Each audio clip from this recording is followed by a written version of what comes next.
ദേവു വാങ്ങിയ ഡ്രസ്സും മറ്റ് സാധനങ്ങളും എല്ലാം കൂടി ധ്രുവന്റെ റൂമിലുള്ള കട്ടിലിൽ കൊണ്ടുചെന്ന് വെച്ചു. ശേഷം അഴിഞ്ഞുകിടന്ന മുടി വാരിക്കെട്ടിക്കൊണ്ട് ദേവു ആ റൂമിന് പുറത്തേക്ക് ചെന്നു. ദേവു താഴേക്ക് ചെല്ലുമ്പോൾ എല്ലാവരും അവിടെയിരുന്ന് സംസാരിക്കുന്നുണ്ടായിരുന്നു. "വാ ദേവു, ചെന്നിരിക്ക്," ആദി പറഞ്ഞു. ദേവു ധ്രുവന്റെ നേരെ ഓപ്പോസിറ്റുള്ള കസേര വലിച്ചിട്ട് അതിലേക്കിരുന്നു ധ്രുവനെ ഒന്ന് നോക്കി. അവനാണേൽ ദേവുവിനെ ഒന്ന് നോക്കിക്കൊണ്ട് പിന്നെ ആദിയോട് സംസാരിക്കാൻ തുടങ്ങി. "നമുക്ക് ഭക്ഷണം കഴിക്കാം," മീനു പറഞ്ഞു. "ഞാൻ വിളമ്പിത്തരാം," സ്റ്റാലിൻ പറഞ്ഞു. അങ്ങനെ സ്റ്റാലിൻ ഓരോരുത്തർക്കുമായി ചിരിയോടെ ഭക്ഷണം വിളമ്പിക്കൊടുത്തു. "നിങ്ങൾ ഹണിമൂൺ പോവുന്നില്ലേ?" വിന്ദ ചോദിച്ചു. "പറഞ്ഞത് ശരിയാ, അങ്ങനെയൊരു ഏർപ്പാടുണ്ടല്ലോ. വാ മീനു, നമുക്ക് പോകാം ഹണിമൂണിന്," സ്റ്റാലിൻ പറഞ്ഞു. "എടാ, അതിന് ഇന്ന് കല്യാണം കഴിഞ്ഞല്ലേ ഉള്ളൂ. ഇനി ഇവരുടെ കല്യാണം കൂടെ കഴിഞ്ഞിട്ട് പോരെ. അല്ലെങ്കിൽ തന്നെ ഇവരെ ഒറ്റയ്ക്കിട്ട് നമ്മൾ എങ്ങനെയാ ഹണിമൂൺ പോവാ?" ധ്രുവ് പറഞ്ഞു. "എന്നാ പിന്നെ ഇവരുടെ കല്യാണം കഴിഞ്ഞിട്ട് പോകാം, സെറ്റല്ലേ?" മീനു പറഞ്ഞു. "അങ്ങനെയാണേൽ അത് മതി," വിന്ദയും പറഞ്ഞു. "ദേവൂട്ടി, നീ എന്താ ഒന്നും മിണ്ടാതെ ഇരിക്കുന്നേ? ദേവൂട്ടി, നിന്റെ അഭിപ്രായം എന്താ?" സ്റ്റാലിൻ ചോദിച്ചു. "അങ്ങനെ അഭിപ്രായമൊന്നുമില്ല ചാച്ച. ഹണിമൂണിനെ കുറിച്ച് എനിക്ക് അങ്ങനെ അഭിപ്രായം പറയാനില്ല," ദേവു പറഞ്ഞു. ഇപ്പോഴും അവളുടെ ദേഷ്യം മാറിയിട്ടില്ല എന്ന് ധ്രുവന് മനസ്സിലായി.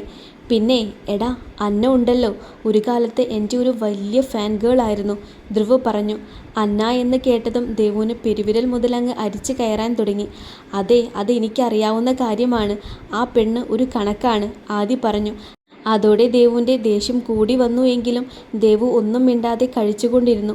അതിനിടയിൽ കാലുകൊണ്ട് വിന്ദയെ തോണ്ടി കണ്ണുകൊണ്ട് എന്തോ ആംഗ്യം കാണിച്ചു. അത് കഴിഞ്ഞ് ദേവു മീനുവിനോടും അങ്ങനെ കാണിച്ചു. "മീനു, നിനക്ക് ഓർമ്മയുണ്ടോ നമ്മുടെ കോളേജിലുള്ള ആ സീനിയർ ചേട്ടനെ പറ്റി?" വിന്ദ ചോദിച്ചു. "ഏത് കോളേജ് സീനിയർ? അർജുൻ ചേട്ടനെയാണോ നീ പറയുന്നേ?" മീനു പറഞ്ഞു. "അതെ, നിങ്ങൾക്കറിയോ പുള്ളിയെ? ഇവിടുത്തെ ഞാനും മീനുവും ദേവുവും കഴിച്ചുള്ള മിക്ക പെൺപിള്ളേരെയും ഇഷ്ടാണെന്ന് പറഞ്ഞിട്ടുണ്ട്. പക്ഷേ പുള്ളി വീണത് ദേവുവിൻ്റെ മുന്നിലാണ്, അതും love at first sight," Vinda പറഞ്ഞു.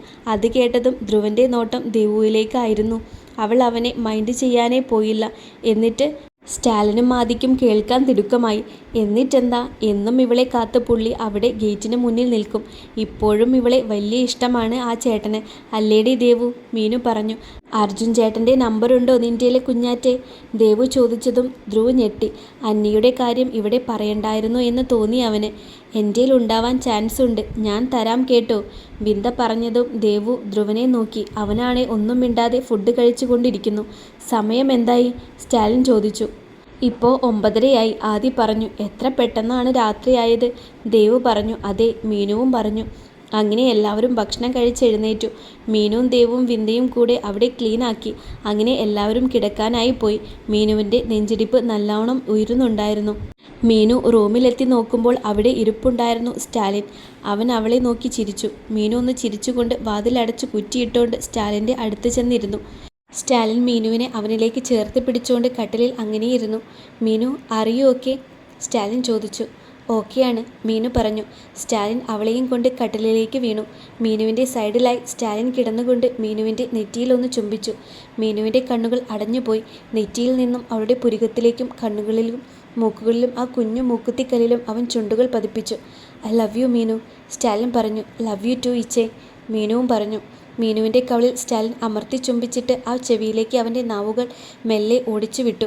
മീനു ഒന്ന് പിടഞ്ഞുകൊണ്ട് സ്റ്റാലിൻ്റെ ഷർട്ടിൻ്റെ കോളറിൽ പിടിച്ചമർത്തി. മീനുവിൻ്റെ ചെവി സ്റ്റാലിൻ വായിലാക്കി ഒന്ന് കടിച്ച് വലിച്ചു വിട്ടു. ഇച്ചേ," മീനു പിടഞ്ഞുകൊണ്ട് വിളിച്ചു. "മീനു," സ്റ്റാലിൻ വിളിച്ചു. സ്റ്റാലിൻ അവളുടെ ചുണ്ടിലേക്ക് അവൻ്റെ ചുണ്ട് ചേർത്ത് ഒന്ന് അമർത്തി ചുംബിച്ചു. മീനു തിരിച്ചും സ്റ്റാലിൻ്റെ ചുണ്ടിലായി അമർത്തി ചുംബിച്ചെടുത്ത് നുണഞ്ഞു വിട്ടു. മീനുവിൻ്റെ കീഴ്ചുണ്ടിനെ കടിച്ചുകൊണ്ട് നുണഞ്ഞു വിട്ടു സ്റ്റാലിൻ. പതിയെ സ്റ്റാലിൻ്റെ മുഖം മീനുവിൻ്റെ കഴുത്തിലേക്കായി അമർന്നതും കുറുകിക്കൊണ്ട് മീനു പിടഞ്ഞു. അവളുടെ കഴുത്തിൽ ചുണ്ടുകൊണ്ട് കടിച്ചു നുണഞ്ഞ് അവൻ നാവിൻ്റെ തുമ്പുകൊണ്ട് ചിത്രം വരച്ചു. "കടിക്കിച്ചേ," മീനു മെല്ലെ പറഞ്ഞു. "കടിക്കട്ടെ?" സ്റ്റാലിൻ ചോദിച്ചു. "കടിക്ക്," മീനു പറഞ്ഞു. സ്റ്റാലിൻ അവളുടെ കഴുത്തിൽ അമർത്തിയൊന്ന് കടിച്ചു. കടിച്ചവിടെ തന്നെ അവൻ്റെ നാവുകൊണ്ട് അവൻ ഒന്ന് തഴുകി വിട്ടു.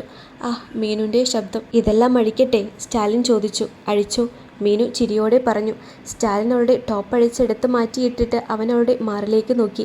ഇന്നറിനുള്ളിൽ നിന്നും പുറത്തേക്ക് വിടർന്നു നിൽക്കുന്ന ആ മാറിലേക്ക് അവൻ മുഖം പുഴുത്തി. "പൊന്നേ," മീനുവിൻ്റെ ശബ്ദം വിറച്ചു പോയിരുന്നു. സ്റ്റാലിൻ അവിടെയാകെ അവൻ്റെ ചുണ്ടുകൾ കൊണ്ട് പാഞ്ഞു. നാവുകൊണ്ട് തഴുകിയും നുണഞ്ഞും അവൻ്റെ ഉമിനീർ കൊണ്ട് അവിടമാകെ കുതിർന്നു പോയി. മീനു കുറുകി. സ്റ്റാലിൻ മീനുവിൻ്റെ ഇന്നർ പതിയെ അഴിച്ചു മാറ്റി ആ മാറിൽ അവൻ ഒന്ന് അമർത്തി കടിച്ചു. ഇച്ചായേ," മീനു വിളിച്ചു. അവളുടെ 2 മാറിനെയും കയ്യിൽ വെച്ച് അമർത്തി അതിൽ കടിച്ച് ചുംബിച്ചുകൊണ്ടിരുന്നു അവൻ. മീനുവിൻ്റെ വയറിലേക്കും അടിവയറിലേക്കും അവൻ്റെ ചുണ്ടുകൾ പാഞ്ഞു പാഞ്ഞു പോയി. അവളുടെ തുടയിലേക്കും ചുണ്ടുകൾ ചേർക്കുമ്പോൾ മീനു ശരിക്കും തളർന്നു പോയിരുന്നു. വിയർപ്പ് തുള്ളികൾ അവളുടെ മേലെ സ്ഥാനം പിടിച്ചിരുന്നു. സ്റ്റാലിൻ ഒരു ആവേശത്തോടെ അവിടെ ചുംബിച്ചു.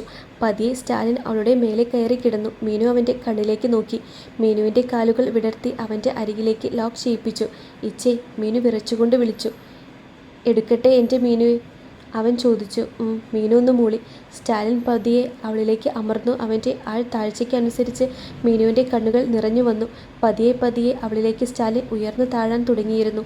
മീനു കണ്ണുകൾ മുറുക്കി അടച്ച് സ്റ്റാലിൻ്റെ പുറത്ത് അള്ളി പിടിച്ചുകൊണ്ട് കിടന്നു. സ്റ്റാലിൻ മീനുവിൻ്റെ കഴുത്തിൽ ചുംബിച്ചുകൊണ്ട് മെല്ലെ അവളിലേക്ക് ആഴ്ന്നിറങ്ങി. മീനുവിൻ്റെ ചുണ്ടിനെ കടിച്ചു നുണഞ്ഞുകൊണ്ട് അവൻ വേഗത കൂട്ടിയും മീനു പിടഞ്ഞു. ഇച്ചേ, മീനു വിളിച്ചു. മീനു. സ്റ്റാലിൻ്റെ ശബ്ദം വിറച്ചുപോയി. സ്റ്റാലിൻ ഓരോ ഉയർച്ചയും താഴ്ചയും മീനുവിനെ വേദന കലർന്ന സുഖം നൽകിയിരുന്നു. മണിക്കൂറുകൾ അവൻ അവളിലേക്ക് അങ്ങനെ ആഴ്ന്നിറങ്ങിക്കൊണ്ടിരുന്നു. ഓരോ നിമിഷവും അവളിലെ പെണ്ണിനെ ആസ്വദിച്ച് ആ പ്രണയം തൊട്ടറിഞ്ഞു സ്റ്റാലിൻ. അവളിലെ പുരുഷനെ ഓരോ നിമിഷവും മീനു അറിഞ്ഞുകൊണ്ടിരുന്നു. അവൻ്റെ പ്രണയം ഏറ്റുവാങ്ങി.